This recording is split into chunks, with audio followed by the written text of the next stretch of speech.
आगे शुरुआत स्टार्टिंग से करते हैं कि आपका इमोशनल रिएक्शन क्या था जिस दौरान आपको पता चला कि आपके खिलाफ इन मुकदमों पे धारा मतलब यूएपीए लगाया गया है, तब आपका क्या इमोशन था? और उस दौरान जब आपको पैरोल मिली अपने एग्ज़ाम पढ़ाई पूरी करने के लिए, तब आपका क्या इमोशन था? और जब हाल ही में अभी आपको ये खबर मिली कि आप लोगों को, नताशा और देवांगना को जब बेल मिली है, तो उसको लेके आपका क्या इमोशन था पूरा? इसे अगर आप बताएं तो बेहतर है। हाँ, देखिए कोई तैयारी तो थी नहीं किसी चीज़ की। बिल्कुल ये था कि हाँ जेल जा सकते हैं, लेकिन यूएपीए में पॉसिबल नहीं है। मतलब सोचा भी नहीं था कि हम स्टूडेंट हैं कि यूएपीए में चले जाएंगे, लेकिन ठीक है यूएपीए में गए, लेकिन उम्मीद नहीं था कि इतना जल्दी बाहर आएंगे। और 1 साल के अंदर में यूएपीए में जेल में रहा, यूएपीए में देखा बहुत सारे लोग यूएपीए में, लेकिन बेल का कोई भी जो जब अमेंडमेंट 2018 में यूएपीए हुआ उसको जब मैं पढ़ा तो ये देखा कि मतलब कि बेल का कहीं भी कोई प्रावधान नहीं है किसी भी तरह का। 143D यूएपीए में एक सेक्शन है 43D अकॉर्डिंग जो है उसमें डिस्क्लोज़र स्टेटमेंट जो है, जो हमने पुलिस के सामने बयान दिया होता है, डिस्क्लोज़र स्टेटमेंट जो है वो एडमिसिबल नहीं होता है, मतलब कोर्ट में मेरे स्टेटमेंट। बट अगर आप बेल के लिए जाएंगे तो वो एडमिसिबल होगा। मेरा जो डिस्क्लोजर है वो एडमिसिबल होगा जब हम बेल के लिए जाते हैं, लेकिन अगर हम डिस्चार्ज के लिए जाते हैं कोर्ट में कि आप हमारा केस को जो है डिस्चार्ज कीजिए, तो वहाँ पे एडमिसिबल नहीं होगा। तो इसलिए हमको मतलब उम्मीद ही नहीं था कि कहीं से कहीं तक जो है वो बेल मिलेगा। लेकिन एग्ज़ाम के लिए जब हम अप्लाई किए कि हमें जो है इंटरम बेल दिया जाए, तो अब आई थिंक यूएपीए में थे, इंटरम बेल मिलना बहुत मुश्किल था। तो इसके लिए हम लोगों को जो है मुझे कस्टडी पैरोल दिया गया। एक बार मैं जामिया में एंट्रेंस के लिए आया मास्टर्स के लिए, मेरे पीछे पेपर छूटे हुए थे, जो एडिस्टिंग के वक्त जो पेपर थे वो छूटे हुए थे। तो मैं पहले तो एंट्रेंस के लिए आया मास्टर्स के लिए। तो अब जब पेपर ही क्लियर नहीं है तो मास्टर्स में मतलब कि निकल चुका है, मास्टर हमने क्लियर कर चुका है, कि एंट्रेंस हमने क्लियर कर लिया, लेकिन जो है रिजल्ट क्लियर करना, ग्रेजुएशन कंप्लीट करना ज़रूरी था। तो अब अरेस्टिंग की वजह से वो नहीं हो पाया, तो मुझे मास्टर छोड़ना पड़ा, लेकिन जो है ग्रेजुएशन कंप्लीट करना था। तो फिर हमने लगाया कि इंटरम बेल हमें मिल जाए 1 हफ्ते का या 10 दिन का जो भी मिले, लेकिन वो नहीं मिला, वो कस्टडी पैरोल मिला था। मैं वहीं से रुक के जो है उसके बाद एक गेस्ट हाउस के लिए जो है गेस्ट हाउस में आया, और वहाँ से तैयारी करके हमने जो है जामिया में एग्ज़ाम दिया दिसंबर में। फिर कुछ पेपर रह रहे थे, तो वो अभी मैं सडनली जो है 13 तारीख से जो है 13 से लेकर 26 तक मैं कस्टडी पैरोल में था, और 13 को मैं जेल से जो है गेस्ट हाउस में आ गया था। और गेस्ट हाउस में आके जो है पेपर के लिए मैं तैयारी कर रहा था, मैं बैठा हुआ था, मेरे पास फ़ोन भी थे, लैपटॉप भी थे गेस्ट हाउस में, कोर्ट ने अलाउ किया था। तो हम बैठे हुए थे, मतलब कि पढ़ाई कर रहे थे, और अचानक 11 बजे रात में मेरे एडवोकेट का फ़ोन आता है मेरे पास, मेरे फ़ोन में कि आसिफ कल जो है बेल का जो है वो बेल जो है अनाउंस होने वाला है, कि आई थिंक क्या होता है नहीं होता। मैंने कहा मुझे 99% चांस है कि जो है बेल नहीं हो रही यूएपीए में। तो मैं एकदम निश्चिंत था। मैंने कहा मुझे सुबह पेपर लिखना है, तो आई थिंक ठीक है जो होगा देखते हैं, हॉप थी जो होगा देखते हैं, ये था। उसके बाद जब सुबह जब मैं पेपर आ जाता है 10:30 बजे जो है पेपर मेरा शुरू हो रहा था, मैं पेपर के लिए क्वेश्चंस पढ़ने के लिए सब कुछ जो है मैंने जो फर्स्ट पेज का फॉर्मेट होता है, जो नाम, इन्वॉल्वमेंट नंबर, रोल नंबर वगैरह वो सब तैयार करके मैं जो है आंसर फर्स्ट के 1 से 1.5 लाइन मैंने लिखा था कि ओपन बुक एग्ज़ाम्स हैं। तो उसमें जो है फ़ोन पे जो है एक मैसेज गिरा कि बेल ग्रांटेड। सो ठीक है, बेल हो गया। लेकिन मुझे पेपर क्लियर करना था, तो मैंने कहा ठीक है इसका जस्ट बाद में बनाएंगे, पहले पेपर क्लियर करते हैं, पेपर लिखते हैं। आई थिंक मैंने 2 ढाई 3 घंटे तक पेपर लिखा। उसको अपलोड करने के बाद जो है घर पे फ़ोन किया कि हाँ मेरे बेल हो गए हैं। तो ठीक सारे लोग जो है, और फिर एनडीटीवी खोल के बैठ गया। क्योंकि जब मैं जेल गया था तो जो है सारे लोगों ने मीडिया ट्रायल चलाया, किसी ने नहीं बोला। मैं अभी आके रात में मेरे कुछ दोस्त दिखा रहे थे, ये देखो तुम्हारे बारे में क्या बोला गया, तुमने तो आतंक फैला दिया, ठीक है, दंगे करा दिए, ये वो। मैं वो सारी वीडियोस अब देख रहा था, अब देख रहा हूँ। आई थिंक जिसको मैंने हाई कोर्ट में क्लेम भी किया कि इस तरह से मीडिया ट्रायल किया गया मेरा, हाँ वो चल रहा है, प्रोसीडिंग है। एडवोकेट उस पर बेहतर बता सकते हैं क्या चल रहा नहीं चल रहा अपडेट से। मुझे इतना पता है कि वो अभी डेट पे लगा हुआ है। तो कहीं ना कहीं जो है उस पर भी कोर्ट हमें बेहतर जजमेंट देगा। तो वो अभी मीडिया ट्रायल जो हुआ था हमारे खिलाफ जिस तरह से, तो उस पर भी हम कोर्ट गए हुए हैं। बट इतना अच्छा, इतना खूबसूरत जजमेंट आया, मतलब सडनली इतना खूबसूरत जजमेंट सिर्फ मेरे लिए नहीं। तो उस जजमेंट को मैं सिर्फ अपने लिए नहीं देखता हूँ, उस जजमेंट को मैं सबके लिए देखता हूँ जो बेगुनाह लोग जेल में ना। हमारे बहुत सारे साथी हैं, जामिया के साथी हैं, मीरान भाई हैं, शिफा और रहमान भाई बहुत सीनियर है हमारे अलुमनाई में से हैं। इसी तरह गुलफिशा एक लड़की है, वो जो है जामिया की ही स्टूडेंट है। तो और भी जो लोग हैं, मतलब ये तो मैं जामिया का बता रहा हूँ क्योंकि जामिया से एक लगाव है, मैं जामिया का स्टूडेंट हूँ, तो कहीं ना कहीं थोड़ा सा जो है माइंड आया था कि लाओ मतलब, तो लेकिन और भी जो है जितने पॉलिटिकल प्रिजनर्स हैं, आप देखोगे क्या नाम है, भीमे कोरेगांव में जो है जिस तरह की चीज़ें थी, सुधा भारद्वाज वगैरह, वो क्योंकि अब एक्टिविस्ट हैं, एक्टिविज़म करने की वजह से वो भी हमारे ठीक है आइडियोलॉजीज डिफरेंस है लेकिन एक्टिविस्ट तो हैं, तो कहीं ना कहीं लगाव है कि वो बेहतर काम कर रहे थे, तो ठीक है, तो उनके लिए भी फ़ायदेमंद हो सकता था, लेकिन शायद अब क्या मंजूर है वो कोर्ट डिसाइड करेगा, क्योंकि वो मामला सुप्रीम कोर्ट में है, और जब सुप्रीम कोर्ट में है तो जो है हम कुछ बोल नहीं सकते कि क्या होगा नहीं होगा, क्या करना चाहिए नहीं, तो कोर्ट का हाथ में है, क्योंकि जब हाई कोर्ट ने इतना खूबसूरत जजमेंट दिया है तो कहीं ना कहीं जो सुप्रीम कोर्ट से भी हमें होप है कहीं ना कहीं जो कुछ बेहतर जजमेंट आएगा।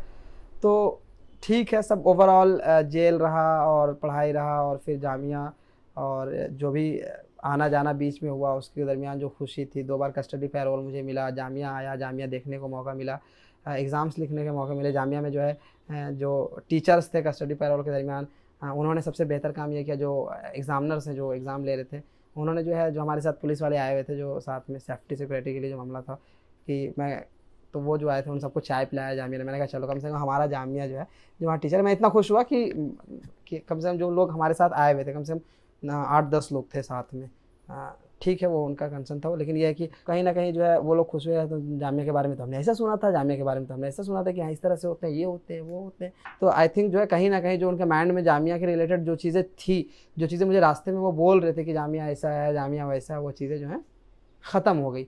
तो ये सब बहुत खुशी का मौका था कि चलो एक बार जामिया देखने का मौका मिल रहा है, एक बार लोगों से, मैं किसी से मिलने नहीं दिया गया, कोर्ट जो है अलाउ नहीं किया था मिलना, हम उसके लिए जो है ज़िद भी नहीं किया, ठीक है पेपर लेके गाड़ी में बैठे सीधा चले गए, रुके भी नहीं।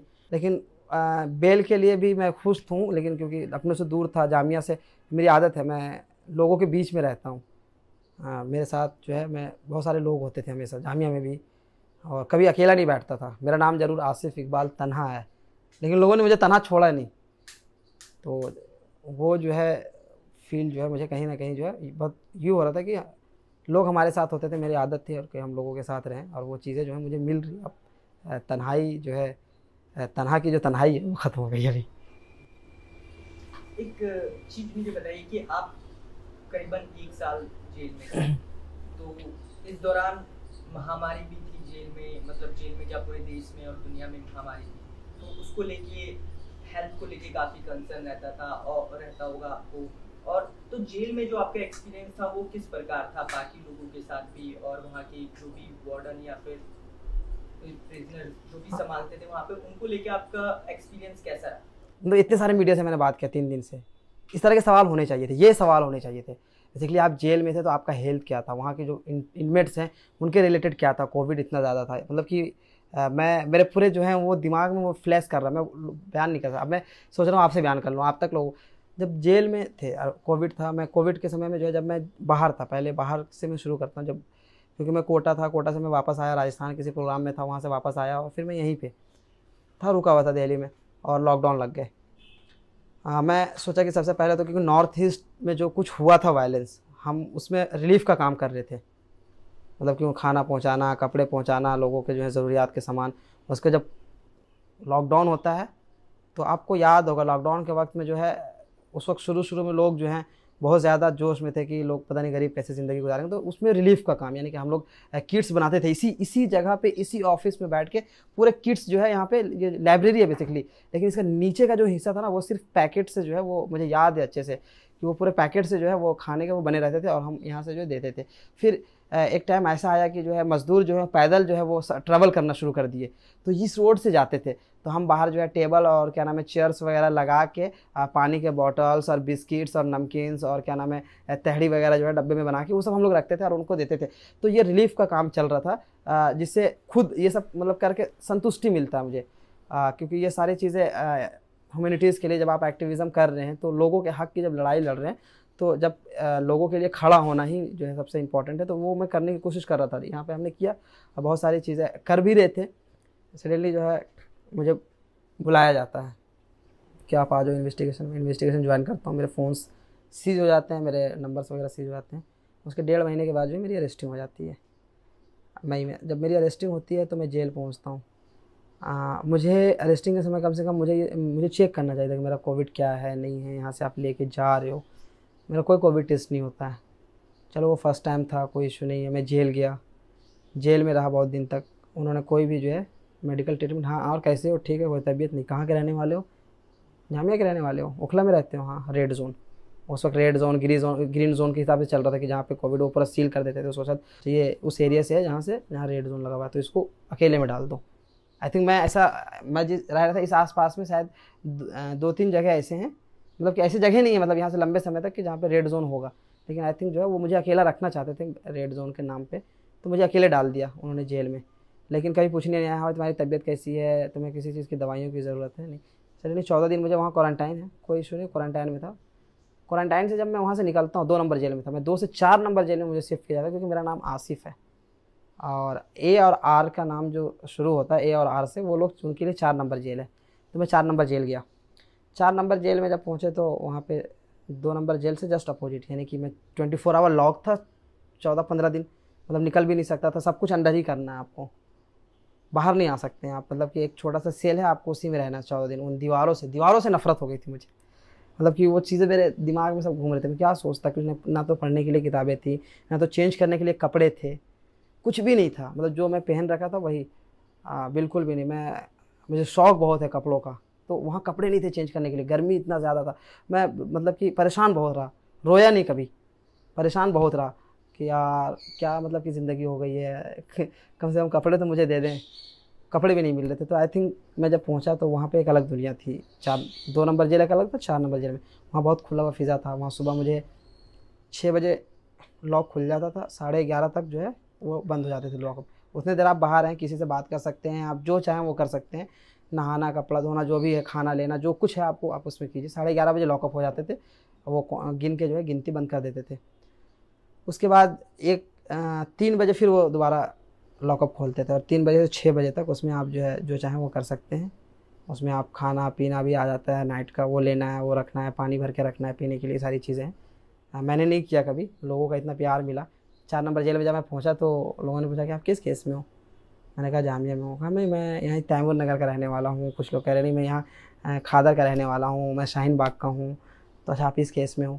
तो उन्होंने मुझे कुछ नहीं करने दिया। मैं कभी मतलब ऐसे घूमता था, मुझे खाना भी नहीं लेने देते थे, और मैं नहाने के लिए पानी भी नहीं भरता था। वो जो है इतने लोग प्यार दे रहे थे कि जो है पानी भी भर के ले आ रहे थे। मैं जब भर के मैं मैं उठा लूँगा, मुझे आदत है कि मुझे कुछ मतलब अपना काम मैं खुद कर लेता हूँ। आई थिंक ये मेरी बचपन से आदत रही है, क्योंकि मैं मदरसे में पढ़ा हूँ और सब कुछ करके मिल रहा था। तो मैं अपना काम सोचता था खुद करूँ। उनसे मना करता था कि प्लीज़ आप लोग मेरा काम मत करो, मेरे लिए पानी मत भरा करो, मैं भर लूँगा भाई। लेकिन वो लोग नहीं करने देते थे। ये लोगों का प्यार था। ऐसा नहीं है कि सिर्फ इसमें एक कम्युनिटी के लोग थे, सिर्फ मुसलमान मुझे इतना प्यार कर रहे थे, ऐसा नहीं है। सारे लोग थे, इसलिए करते थे। किसी को एप्लीकेशन लिखाना हिंदी में, भाई आप एप्लीकेशन लिख दो मेरा, ठीक है भाई, ये मेरे कोर्ट के जजमेंट आए हैं, ये आप बता दो कि क्या हैं, कितने के ऑर्डर्स हो रखे हैं, कितने श्योरिटी चाहिए, ये सारी चीज़ें आप मुझे एक्सप्लेन करके बता दो। तो लोग आते थे मेरे पास, तो मुझे ऐसा लगता था चलो कम से कम मैं झारखंड का रहने वाला हूँ, वहाँ पर ट्रैवल और आदिवासी बहुत ज़्यादा होते हैं, और उनके दरमियान में ख्वाहिश है कि यहाँ से अभी आज भी ख्वाहिश है कि मैं उनके पास जाकर काम करूँ, उनके लिए उनके हक़ की लड़ाई लड़ूँ, क्योंकि वहाँ का रहने वाला हूँ, वहाँ का बेटा हूँ, तो पहले उनका हक़ बनता है कि उनके लिए भी आवाज़ उठाऊँ। लेकिन मैं जब अपने झारखंड में आदिवासी या ट्रैवल्स को देखता हूँ, और जब मैं जेल गया तो मुझे लगा कि यार हमारे जो ट्रैवल्स और आदिवासी हैं तो अच्छे हैं। जेल में बिल्कुल ही उल्टा है, मतलब एक अलग दुनिया है। आप उसको कह दें कि सोसाइटी का डस्टबिन है, वो सोसाइटी का वो डस्टबिन है। तो हम कहे यार इस डस्टबिन में अभी मतलब कि उनके दरमियान काम करना है। तो चलो मैंने लगा कि शायद इज़ अ बिग अपॉर्चुनिटी। हम ट्रैवल्स और आदिवासी के लिए सोच रहे थे, इससे तो अगर जब इसको कंपेयर किया जाए तो वो इससे भी जो है तो इनके बीच में कुछ काम करते हैं, अच्छा मौका है उनके लिए जो है काम करना शुरू कर दिया। नोट्स वगैरह ले लिए, नोट्स बुक्स वगैरह ले लिए, पेन ले लिए, पेंसिल ले लिए। भाई आप अगर कोई पेंटिंग कर सकते हो तो आप वो पेंटिंग बना दो, आप कुछ लिख सकते हो तो आप वो लिख दो, आप अच्छा गा सकते हो चलो कुछ गा के सुना दो। तो इस तरह की चीज़ें जो हैं वो उनके साथ इंजॉय करता था, ये सारी चीज़ें करता था, तो बोर नहीं होता था, क्योंकि मैं कभी भी जेल को जेल नहीं समझा। जिस दिन इंसान जेल को जेल समझ लेगा वो जेल में वक्त नहीं गुजार पाएगा, चाहे वो क्रिमिनल हो चाहे वो बेकसूर हो। तो कभी भी जेल को जेल नहीं समझना चाहिए। जो लोग जेल समझते हैं, आई थिंक जेल के लैंग्वेज में कहा जाता है कि वो कंबल में जो है मुंह ढक के रोते हैं, ठीक है। तो ऐसी नौबत नहीं आई कभी मुझे। आई थिंक कि हाँ लोगों को बहुत याद आता था, अपनों का बहुत याद आता था, लेकिन क्योंकि एक हमारे ज़हन में है कि कुछ ना कुछ करना है, लोगों के लिए। जामिया में है तो जामिया में कुछ करेंगे, अगर फ़ीस बढ़ रही है तो उसके लिए आवाज़ उठाना है, अगर हॉस्टल्स के इश्यूज़ आ रहे हैं तो उसके लिए बोलना है। अगर आई थिंक एक्टिविज़म इसी को कहते हैं कि जामिया का जो हम लोग जो कैंपस एक्टिविज़म होता है वो टोटी, पानी का टोटी जो होता है ना, नल, उससे शुरू होता है कि एप्लीकेशन दिया भाई यहाँ नल लगवा दो, पानी के लिए नहीं है, या फिर बहुत लंबा गैप है इसमें, तो ये जो है पानी से जो है एक्टिविज़म की शुरुआत होती है। और फिर वो लाइब्रेरी में चेयर कम पढ़ रहे हैं, लोग खड़े होकर पढ़ रहे हैं, हमारे यहाँ बहुत ज़्यादा, तो हम उन चीज़ों से हमने जो एक्टिविज़म शुरू किया था कि आप लाइब्रेरी में चेयर्स रखवाओ, लोग ज़्यादा हो रहे हैं, लोग ज़मीन में बैठ के पढ़ रहे हैं, तो हमने यहाँ से एक्टिविज़म शुरू किया था। तो कहीं ना कहीं मेरे लिए वो जेल में कुछ करना जो है बहुत मुश्किल नहीं था। तो हम बहुत छोटे से कॉज, मतलब कि एक कॉज के तहत काम करना है हमारा, मतलब माइंड सेटअप है कि काम करना है, चाहे आप जेल में रहो, जेल के बाहर रहो, ठीक है, चाहे लोग आएँ लोग नहीं आएँ, लोग अप्रिशिएट करें नहीं करें, डजेंट मैटर है मेरे लिए, ये सब कुछ कोई मायने नहीं रखता है। मेरे दोस्त जो हैं, मेरे गांव में कोई भी नहीं है, मतलब बहुत गिने चुने 1-2 लिमिटेड दोस्त होंगे जिनसे मैं चला गया। मैं बचपन से बाहर रहा, मेरे सारे दोस्त यहीं हैं। और जो बाहर के, जो जब मैं हॉस्टल में था या मदरसे में जब मैं पढ़ रहा था, तो वहाँ के दोस्त हैं वो कहीं जॉब कर रहे हैं, ये कर रहे हैं, कनेक्शंस कम है, लेकिन मेरा मतलब मुझे ऐसा लगता है कि मेरा सारा फील्ड जामिया ही है। मेरा सेकंड हाउस जो है मैं मानता हूँ कि वो जामिया है पूरा, मतलब सारे लोग जामिया में ही है। मतलब कि अगर मैं घर पे होता और मेरी अरेस्टिंग होती और मैं यहाँ से घर जाता तो शायद इतने लोग से नहीं मिल पाता जितने लोग से आज मैं यहाँ मिल रहा हूँ, जितने लोग यहाँ आ रहे हैं मिलने के लिए, जो जितने लोग फ़ोन कर रहे हैं, मतलब कि टाइम नहीं, 4-3-7 घंटे अब तक सोया हूँ जब से जेल से आया हूँ। एक दिन 2 घंटे, एक दिन 3 घंटे, एक दिन 4, तो इस तरह से जो है बहुत नॉर्मल ये है। तो इस तरह की चीज़ें हो रही थी और काम करने में मज़ा आता था। तो जहाँ भी रहेंगे वो जो है काम तो करेंगे। एक चीज जैसे आपने भी बताया मीडिया ड्राइव को लेकर, आपने एक बिल्कुल कि दिल्ली पुलिस ने कई सारी चीजें जो है वो पहले से डिस्क्लोज कुछ मीडिया हाउसेस को करती थी, जिसके खिलाफ आप कोर्ट में भी गए थे, और आप पे कई ऐसे टैग भी लगाए गए कि कई मीडिया हाउसेस ने, जैसे हम जानते हैं उनके नाम लेने की कोई जरूरत नहीं है, कि आतंकवादी या जिहादी जैसे टैग लगाए। तो उसको लेके आप कैसे देखते हैं कि मीडिया ट्रायल जो आपके ऊपर हुआ उसको आप किस तरीके से देखते हैं? देखिए, हर काम में 2 चीज़ें हैं, या तो उनको कामयाबी मिलेगी या नाकामी मिलेगी। उन्होंने मीडिया ट्रायल किए, कहीं जब मीडिया ट्रायल होता है तो उनको अब तक जो है नाकामी मिल रही है। हाँ, मुझे याद है जब कन्हैया और उमर खालिद, जब जेएनयू वाला कांड हुआ था, उसमें भी बहुत ज़्यादा मीडिया ट्रायल हुआ था, उसमें भी उनको नाकामी मिली, कहीं कामयाब नहीं हो पाए। और उसके बाद हमारे, अभी आप दिल्ली राइट्स का केस देखेंगे तो सिर्फ हमारे साथ नहीं, बहुत सारे लोगों के साथ इस तरह की जो चीज़ें हुई और वो कामयाब नहीं हुए, मतलब उनको नाकामी मिली। उसके बाद फिर आप दिशा रवि का केस देखेंगे, टूल किट वाला जो मामला है, उसमें इन्होंने खूब मतलब ज़ोर लगा के जो है वो मीडिया ट्रायल चलाए, लेकिन फिर भी वहाँ भी कुछ नहीं हुआ, उनको भी वहाँ भी जो है कामयाबी नहीं मिली, नाकामी मिली। तो मीडिया ट्रायल हो रहा है, किस लिए हो रहा है? आपको कमज़ोर करने के लिए, आपको तोड़ने के लिए। आपको समझना पड़ेगा कि आखिर मैं सबसे ये कहता हूँ कि आप समझो, अगर आपने कहा, किसी ने कह दिया कि उसने तुम्हारे बारे में ऐसा बोला, तो 100% नहीं बोला, अगर बोला तो अच्छा इसका पॉजिटिव क्या है, नेगेटिव क्या है, तो कहीं ना कहीं आपको दोनों चीज़ें साथ में ले चलना पड़ेगा। आज अगर जब उन्होंने मीडिया ट्रायल किया तो आज मैं टूट गया होता तो आपसे बात नहीं कर रहा होता कि पता नहीं मेरे कौन सी बात को जो है वो काटेंगे और ले जाके जो है फिर से मीडिया ट्रायल शुरू हो जाएगा। तो वो सिर्फ डराने के लिए मीडिया ट्रायल कर रहे थे, ताकि हम सरकार से सवाल नहीं पूछ पाएँ, उनकी गलत नीतियों पे सवाल नहीं पूछ पाएँ, मैं सड़क पे आके हम आंदोलन नहीं कर पाएँ। तो वो तोड़ना चाह रहे थे मुझे, और यकीनन इंसान, अच्छे इंसान को मैंने देखा, मतलब अच्छे लोगों को मैंने देखा है टूटते हुए जेलों के अंदर। जब वक्त लगने लगता है, मैं नहीं कर, मैं भी टूट सकता हूँ, इंसान हूँ, लेकिन यह है कि तोड़ने की पूरी कोशिश, यही कोशिश रहती है। जेल में डालने का मकसद ही ये था। अब मीडिया ट्रायल हो या फिर जो हाई वोल्टेज ड्रामे चलते हैं कुछ हो जाने के बाद, तो वो कहीं ना कहीं इसलिए होता है कि तोड़ा जाए इंसान को। तो ठीक है, तोड़ने की कोशिश थी, लेकिन टूटे नहीं। हमें वो बोलते भी हैं कि तुम जो टुकड़े टुकड़े गैंग के हो, लेकिन हम टुकड़े टुकड़े हैं नहीं, हम तो जुड़े हुए हैं पूरे। अब जब आप जेल से आए हैं, तो मतलब जब बेल आपको मिला है इसमें लेके, तो अब आपको जेल को लेके क्या आपकी इमेज है? क्योंकि एक साधारण व्यक्ति जैसे मैं हूँ, मैं कभी मुझे नहीं पता कैसा होता है, और मुझे काफी मतलब एक साधारण व्यक्ति को डर लगता है जेल के नाम से। तो अब आपके अंदर वो जो डर है जेल के नाम से, वो अब कितना रहा है? और साथ के साथ जो आगे सीए एनआरसी का प्रोटेस्ट है, उसके फ्यूचर को आप कैसे देखते हैं?